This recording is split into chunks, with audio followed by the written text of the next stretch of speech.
নমস্কার বন্ধুরা, আমার চ্যানেলে আপনাদের স্বাগত জানাই। আজকে আমি আপনাদের বানিয়ে দেখাবো সাবুর খিচুড়ি। আমরা উপোসের দিনে সাবু অনেক রকমভাবে খাই, একবার খিচুড়ি বানিয়ে খেয়ে দেখবেন, খেতে খুব সুন্দর হয়। এবার আমি বড় দানা সাবু নিয়েছিলাম, এক বাটি বড় দানা সাবু নিয়েছি। এবার একটা বাটির মধ্যে ঢেলে 3-4 বার জল দিয়ে ভালো করে ধুয়ে নেব।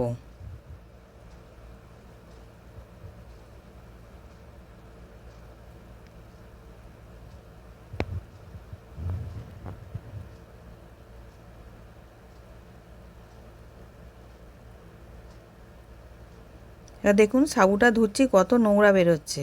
এরকম করে ভালো করে ধুয়ে রেখে দিয়েছিলাম। এবার এক বাটি সাবু নিয়েছি, ওই এক বাটি জল নিয়েছি, নিয়ে আমি 5 ঘন্টা ভিজিয়ে রেখে দেব। এবার আমি 5 ঘন্টা পর দেখাচ্ছি।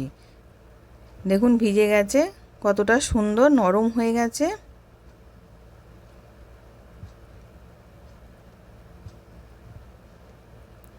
আর ঝরঝরেও হয়েছে।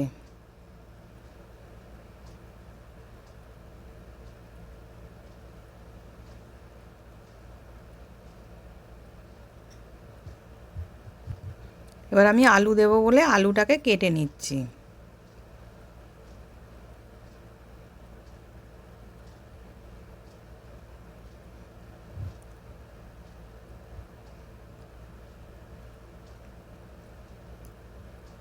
এবার খুব বড় করিনি আলুটাকে, ছোট ছোট করেই কেটে নিয়েছি। এবার পুরো আলুটা কাটা হয়ে গেছে। এবার কড়াতে সাদা তেল দিয়েছি আর 1 চামচ ঘি দিলাম। দিয়ে এবার শুকনো লঙ্কা দিলাম আর গোটা জিরে ফোড়ন দিলাম আর আদা কুচি দিলাম, কাঁচা লঙ্কা কুচোনো দিলাম। দিয়ে ওটা জাস্ট একটু নেড়ে এবার ওর মধ্যে আমি আলুগুলোকে দিয়ে দেব।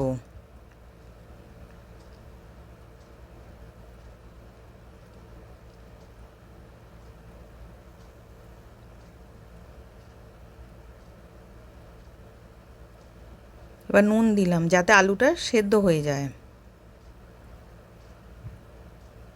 এবার আলুটাও ভাজা হবে, আদা কাঁচা লঙ্কাটাও ভাজা হয়ে যাবে। এবার চাপা দিয়ে দিলাম সেদ্ধ করার জন্য আলুটা।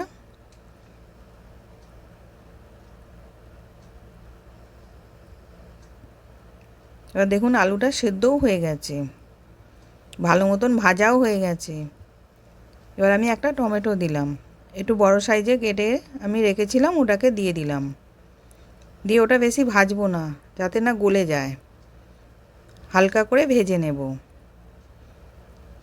এবার হালকা করে ভাজা হয়ে গেছে।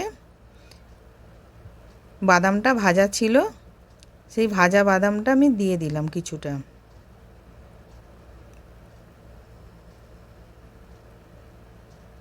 এবার আমি সাবুটাকে ওর মধ্যে দিয়ে দিলাম, দিয়ে ভালো করে মিশিয়ে নেব।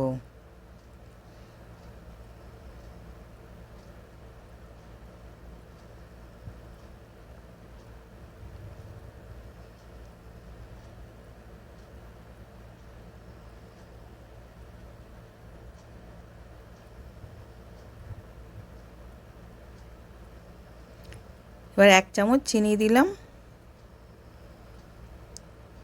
আর নুন দিলাম, দিয়ে ওটাকে এবার ভালো করে মিশিয়ে নিচ্ছি।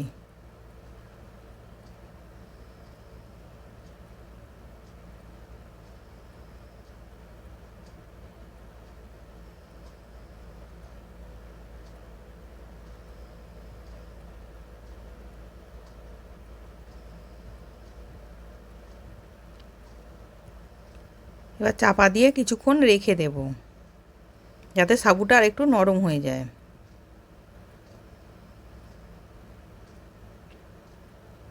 এবার চাপাটা খুলে দেখলাম সাবুটা খুব সুন্দর সেদ্ধ হয়ে গেছে।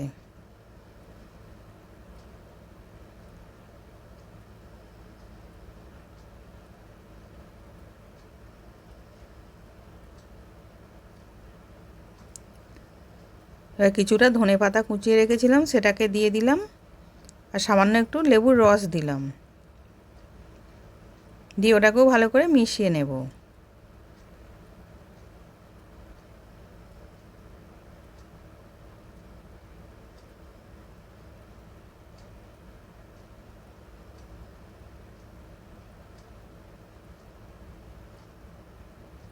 এবার হয়ে গেছে, আমি নাবিয়ে নিয়েছি।